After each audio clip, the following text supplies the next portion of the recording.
अस्सलाम वालेकुम व्यूअर्स। आज की वीडियो के साथ आपकी खिदमत में हाज़िर। आज जिस टॉपिक को मैंने सेलेक्ट किया है वो है अपने अपना वक्त अपने आप को दीजिए, ख़ुद को दीजिए, अपना वक्त ख़ुद को दें। हम सारी ज़िंदगी जो है दूसरों के लिए जीते हैं। हम हर एक को वक्त देते हैं, हर एक को टाइम देते हैं, हर एक की ज़रूरत को पूरा करने की कोशिश करते हैं, हर एक के ख्याल रखते हैं। लेकिन एक ऐसा है जो महरूम रह जाता है हमारे वक्त से, हमारी तवज्जो से।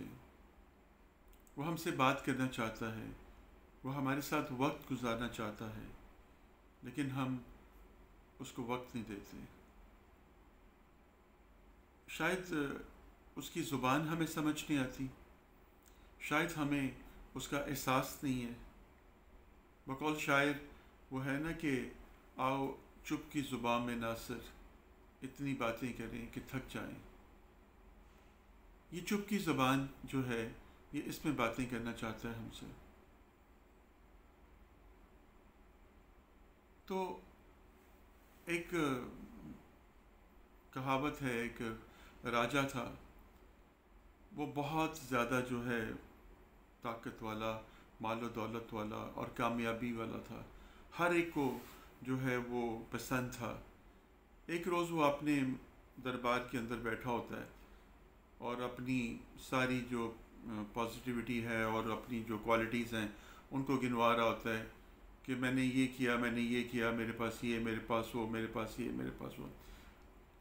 और सब जो है उसके बातों को सुनकर खुश हो रहे होते हैं। और उसका हम पल्ला ही एक और उसका वहाँ पर राजा होता है, वो उससे बात करता है, उससे कहता है कि आपने इतनी कामयाबी हासिल की हैं, इतना सब कुछ हासिल किया है, तो इसकी वजह क्या है, इसका गुर क्या है? हमें भी तो बताइए कि वो गुर क्या है जिसके ऊपर आपने अमल करके इतना कुछ हासिल कर लिया। वो कहता है कि मैंने दुरुस्त वक़्त पे दुरुस्त अमल किया, मैंने हर एक को वक्त दिया, मैंने हर एक को वक्त दिया और बस उस वक़्त से मैंने फ़ायदा उठाया और मैं कामयाब हो गया। मैं हर एक का ख्याल करता हूँ, कोई भी ऐसा नहीं है जो मेरी तवज्जो से महरूम हो। हर शोबे के ऊपर मैं नज़र रखता हूँ, हर एक की ज़रूरत को मैं समझता हूँ, हर एक की मेंटालिटी को मैं समझता हूँ। इसलिए मैंने यही सीखा है कि मुनासिब वक्त के ऊपर जो अमल किया जाए और वक्त दिया जाए तो कामयाबी आपके पास आ जाती है। सब उसकी बात सुनकर तालियां मारते हैं और बड़ा जो है वो खुश होते हैं, क्लैप मिलती है उसको बहुत। उसी के ही दरबार में एक बूढ़ा इंसान बैठा होता है, उम्र रसीदा, साधु संत फ़कीर कुछ भी कह लें आप। वो उसकी बात को सुनकर इतनी ज़ोर से हंसता है कि हंसते हंसते लौट पौट होकर नीचे गिर जाता है। सभी उसको हैरान होकर देखते हैं। बादशाह को अपनी तज़ीक महसूस होती है। जो राजा के सिपाही होते हैं वो जाके उसको पकड़ लेते हैं और कहते हैं कि तुमने बादशाह की शान में गुस्ताही की है। और बादशाह से कहते हैं कि बादशाह सलामत। उसके उमरा भी और औसा जो भी पास बैठे होते हैं कि ये आपकी बात पर हंसा है, तंजिया, इसने आपका मजाक उड़ाया है, इसलिए इसको मौत की सज़ा का हुक्म दे दीजिए।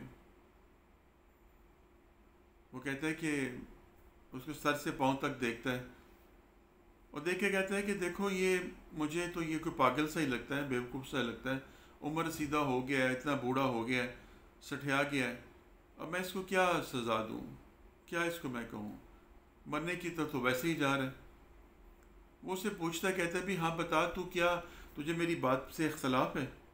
उससे कहा नहीं नहीं, मुझे आपकी बात से इख्तलाफ नहीं है, मुझे आपकी बात से इख्तलाफ नहीं, आपने बिल्कुल सही बात की है कि दुरुस्त वक़्त पर दुरुस्त अमल जब किया जाए तो कामयाबी आपका मुकद्दर बन जाती है। आपने कहा कि मैंने हर एक को वक्त दिया, हर एक को वक्त दिया, लेकिन एक ऐसा है जिसको आपने वक्त नहीं दिया, जो कि आपके वक्त से महरूम है, जो कि आपकी तवज्जो से महरूम है। बादशाह कहते हैं कि ऐसा तो कुछ भी नहीं है, मैं तो हर एक को वक्त देता हूँ, मैंने हर एक को वक्त दिया है। तुम कैसे कह सकते हो कि कोई एक मेरी तवज्जो से महरूम है, कौन है वो? कहते इसको ढूंढना आपका काम है, मेरा काम नहीं है।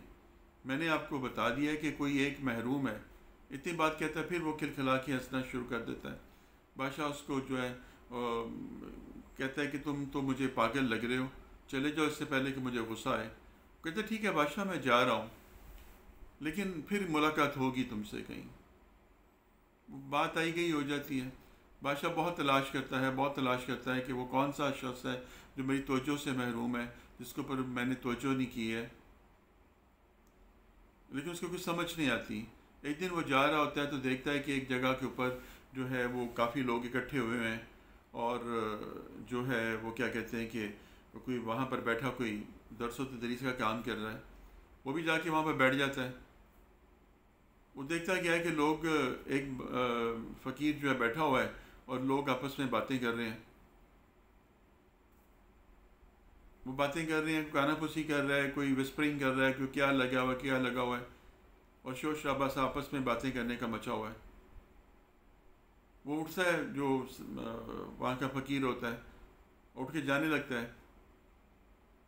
वो चीज़ से कहता है खामोश। वो खामोश होते हैं तो वो उठ के कहता है मैं जा रहा हूँ। वो कहते हैं आपने कुछ हमें बताया तो है नहीं है, कुछ समझाया तो है नहीं है, और अब आप जा भी रहे हैं, तो फिर फ़ायदा क्या है यहाँ पर सबको इकट्ठा करने का? वो कहता है कि तुम अपनी ज़बानों को बंद करोगे तो मैं कुछ तुम्हें सुनाऊँगा, तुम सुनना कुछ चाहोगे तो मैं तुम्हें सुनाऊँगा।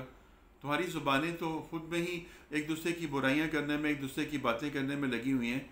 तुम्हें तवज्जो कहीं नहीं है मेरी बात की, किसी का ध्यान ही नहीं है मेरी किसी बात के ऊपर, तो मैं तुम्हें क्या सुनाऊँ, मैं तुम्हें क्या बताऊँ? इतनी बात वो कहता है और जाने लगता है। वो कहते हैं चले बैठे कुछ बताएं तो उसे, जिस काम के लिए आपने हमें यहाँ बुलाया है, तो कोई नसीहत करें, कोई बताएं, कोई समझ की तो बात दें। वो कहते हैं जब तक तुम लोग खामोश नहीं होगे, सुनना पसंद नहीं करोगे, मैं कैसे बोलूँगा? वो जो राजा होता है वो उठ खड़ा होता है, कहता है कि आपने कुछ कहा तो है नहीं, कुछ कहेंगे तो सुनूंगे ना, बोलते तो हैं चुप करके आप बैठे हुए हैं, तो हम कैसे सुने? वो कहता है राजा बैठ जाओ, तुम्हारी बात की मुझे समझ आ गई है। उसने कहा तुमने मुझे पहचाना कैसे है फ़कीर? वो फ़कीर कहता है कि ये जितने अकड़े हुए हैं ना, उसमें सबसे ज़्यादा अकड़े हुए तुम हो। ये जितने यहाँ पर अकड़े हुए लोग बैठे हुए हैं, यानी अकड़ वाले, तकब्बुर वाले, उनमें सबसे ज़्यादा अकड़ हूँ तुम्हारे अंदर है।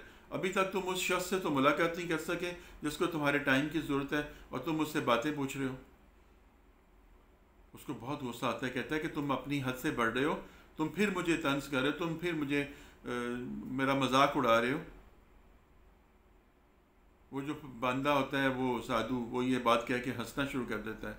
बादशाह को और तैश आ जाता है। वो कहता है मैं अब तुम्हें लाजमी तौर पर तुम्हारी जान को जो है ख़त्म कर दूंगा, तुम्हें फांसी की सज़ा दे दूंगा। वो कहता है दे दो, मुझे इससे कोई फ़र्क नहीं पड़ता, लेकिन जो बात मैं कह रहा हूँ उस पर तो गौर करो। तुम्हें वो शख्स नहीं मिला जो तुम्हारी तवज्जो से महरूम है, जिसको तुम्हारे वक्त की ज़रूरत है। तुमने तो बड़ी बात की थी कि मैंने मुनासिब वक्त पर मुनासिब अमल करता हूँ, तो कौन सा अमल अब तुमने किया? वो तो बंदा तुमसे महरूम है। वो कहता है कि मैं तो नहीं तलाश कर सका उसको, अगर तुम्हें पता है उस बंदे का तो मुझे बताओ कि मेरे इल्म में ऐसा कोई बंदा नहीं है। वो कहता है, कह रहे चलो मुझे बताओ, कह रहे चलाओ मेरे साथ, मैं तुम्हें दिखाता हूँ बंदा। वो उसको लेकर डेन फॉरेस्ट में चला जाता है। वहाँ पर एक तालाब के पास जाकर रुक जाता है और उसे कहता है कि जाओ उस तालाब में जाके झांको, उसमें वो बंदा तुम्हें मिलेगा। वो राजा हैरान होकर उसकी शक्ल देखता है, लेकिन चला जाता है। जाके उस तालाब में जब झांकता है तो वहाँ पर उसको कुछ भी नज़र नहीं आता। वापस आता है और कहता है कि ये तुमने मुझे फिर तुमने मुझे मजाक किया, मेरा मजाक उड़ाया, ठट्ठा किया मेरे साथ, वहाँ पर तो कोई भी नहीं है। उसने कहा वहीं पे तो है, जाओ देखो, जाके दोबारा देखो। जब वो दोबारा देखता है तो उसको अपनी अक्स नज़र आता है, अपनी परछाई नज़र आती है उसमें। कहता है इसके अंदर तो मैं हूँ, मुझे अपनी परछाई नज़र आ रही है। तो कहते हैं यही तो है वो, यही तो वो है जिसको तुम्हारे वक्त की ज़रूरत है। उसको एकदम से बात क्लिक कर जाती है। कहता है बिल्कुल ठीक कह रहे हो तुम बिल्कुल ठीक कह रहे हो। वाकई मैंने तो कभी अपने आप को वक्त दिया ही नहीं है। मैं लोगों को वक्त देने में, उनके मसाइल को हल करने में, उनकी बातों का ख्याल करने में, उनकी ज़रूरतों का ख्याल करने में मैंने सारा वक्त गुजार दिया है। मैंने तो अपने आप को वक्त ही नहीं दिया, कभी अपने आप से बात ही नहीं की। लेकिन मैं अपने आप को कैसे सुनूं, अपने आप से कैसे बात करूं, ये भी तो बता दो मुझे। वो कहता है कि इसके लिए खामोश होना पड़ेगा तुम्हें, बिल्कुल खामोश होना पड़ेगा। खामोश होकर तुम इस सारी की सारी चीज़ को सुन सकते हो, बोल के कुछ नहीं हो सकता। जब तुम लोगों के भीड़ में, लोगों के शोर में, लोगों के शराबे में लगे रहोगे, तुम्हें कुछ भी पता नहीं चलेगा। इसलिए तुम्हें बिल्कुल खामोशी इख्तियार करनी पड़ेगी, चुप साधनी पड़ेगी, अपने आप को मुकम्मल तौर पर एक खामोशी के ट्रांस के अंदर लेके जाना पड़ेगा। फिर अपने आप को देखो, अकाउंटेबिलिटी करो, अपने आप को सोचो, तो तुम्हें पता चलेगा कि तुम्हारे से ज़्यादा किसी को और तुम्हारी ज़रूरत नहीं है। राजा को उसकी बात समझ आ जाती है और वो उसका शुक्रिया अदा करता है और कहता है कि बिल्कुल तुम सही कह रहे हो, मैं आज से अपनी खोज करूँगा और अपने आप को वक्त दूंगा। वो फ़कीर उसको समझाता है, उसको कहता है कि ये है वो दुरुस्त वक़्त जिसमें दुरुस्त अमल करके तुम अपने अंदर जो है एक मेडिटेट करके, अपनी सोच को साथ इर्तिकाज़ करके, अपने आप के साथ कोऑर्डिनेट करके तुम अपने आप को समझ सकते हो। और इसके लिए तुम्हें बातें करने की ज़रूरत नहीं है, इसलिए तुम्हें सिर्फ तवज्जो की ज़रूरत है, खामोशी की ज़रूरत है, ध्यान की ज़रूरत है, ज्ञान की ज़रूरत है। अपना ध्यान, अपना ज्ञान, अपनी सोच अपने ऊपर लगाओ, कनेक्ट करो अपने आप को। सोचो कि तुम इस दुनिया में क्यों आए, तुम्हारा आने का मकसद क्या था, तुम क्या कर रहे हो, तुमने क्या करना है। और हम अगर ये देखें तो हमारी ज़िंदगी के अंदर भी यही सब कुछ है। इस बदन का हम पे हक है। अल्लाह ने ये बदन दिया है हमें, ये जिस्म दिया है हमें, जिसके अंदर हमारी रूह है। तो हमें इसको हक, इसको टाइम देना है। हम इसको वक्त नहीं देते हैं। आज की मटेरियलिस्टिक दुनिया के अंदर हम इतने खो गए हैं, इतने बिजी हो गए हैं कि अपने आप को हम वक्त नहीं दे पाते।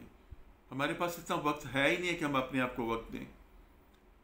हर वक्त एक तमा, लालच, हिरस, भाग दौड़ लगी हुई है। दुनिया की ज़रूरियात, दुनिया की ख्वाहिशें इतनी ज़्यादा गालिब हैं कि हम उनके अंदर इस तरह से उलझ गए हुए हैं कि अपने आप को वक्त देने के लिए हमारे पास वक्त नहीं है। सारे दिन में, सारी रात में हम सिर्फ दूसरों को खुश करने के लिए, उनकी ही एक ज़रूरतों को पूरा करने के लिए, घर वाला हस्बैंड है तो अपने बाल बच्चों के लिए, बीवी के लिए, बेटा है तो माँ बाप के लिए, अपनी बहनों के लिए, भाइयों के लिए, ठीक है, अलगरज वो काम करता रहता है। अगर किसी जॉब में कोई है तो अपने ऑफिसर्स को खुश करने के लिए, कोई स्टडी में है तो स्टडी में इतना ज़्यादा मर्ज हो गया होगा कि उसको कुछ अपना ध्यान ही नहीं है, ना अपनी सेहत का ख्याल है, ना अपनी खुशियों का ख्याल है, कुछ भी नहीं है। इस दुनिया में जब तक हम जिंदा हैं हमें खुशियाँ बांटनी चाहिए, हमें खुशियाँ लेनी चाहिए। दुख, गम, परेशानी, पेशमानी, रिग्रेट्स, ये सारे के सारे हमारी ज़िंदगी का खासा हैं, हिस्सा हैं। इसमें से तलाश खुशी को करना है। अगर आप खुशियाँ बांट कर रात को पुरसकून होकर बिस्तर पे सोते हैं तो ये आपके लिए बहुत बड़ा एक ऑनर है। अगर आप आपकी थोड़े से ताउन से, थोड़ी सी मेहनत से, थोड़ी सी कोशिश से किसी की ज़िंदगी के अंदर, किसी के घर के अंदर, किसी के चेहरे के ऊपर एक खुशी का तासुर आ जाता है तो इसका सिला अल्लाह सुब्हानहू तआला के पास बहुत बड़ा है, बहुत ज़्यादा है। कभी हमने कोशिश की उस सिले को लेने की, कभी हमने चाहा कि वो सिला हमें मिले, कभी हमने ख्वाहिश की इस बात की कि मेरी वजह से कोई खुश हो जाए? नहीं, बल्कि हम तो किसी को तकलीफ़ पहुंचाने के लिए, किसी को अज़ियत देने के लिए हम नित नए तरीक़ों को सोचते रहते हैं और इस तरह से हम अपनी ज़ात को भी बेचैन रखते हैं और दूसरे शख्स को भी नुकसान पहुंचाते हैं। खामोशी जब आप इख्तियार करते हैं तो बज़ाहिर वो खामोशी होती है और आपके अंदर के वो तूफ़ान को दबा रही होती है। जब इंसान जो ख़ुदकुशी करने के लिए जाता है ना, तो जब खुदकुशी करने से पहले वो खामोश हो जाता है बिल्कुल, लेकिन वो खामोश नहीं होता, उसके अंदर एक हैजान होता है, एक तूफ़ान बपा होता है और वो डिसीजन ले चुका होता है कि मुझे अपनी ज़ात को ख़त्म कर देना है। ये ज़िंदगी अल्लाह की इमानत है तो उसकी ज़िंदगी को अपने हाथों से ख़त्म मत कीजिए।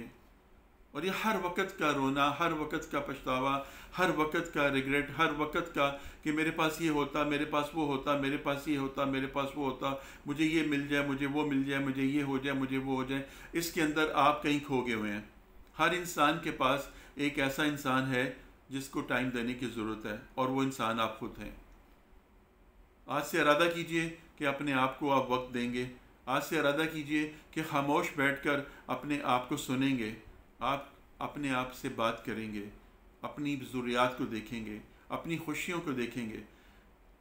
आखिरी बात इस उम्र में ये कहना चाहता हूँ कि अपनी ज़िंदगी को एनालाइज कीजिए।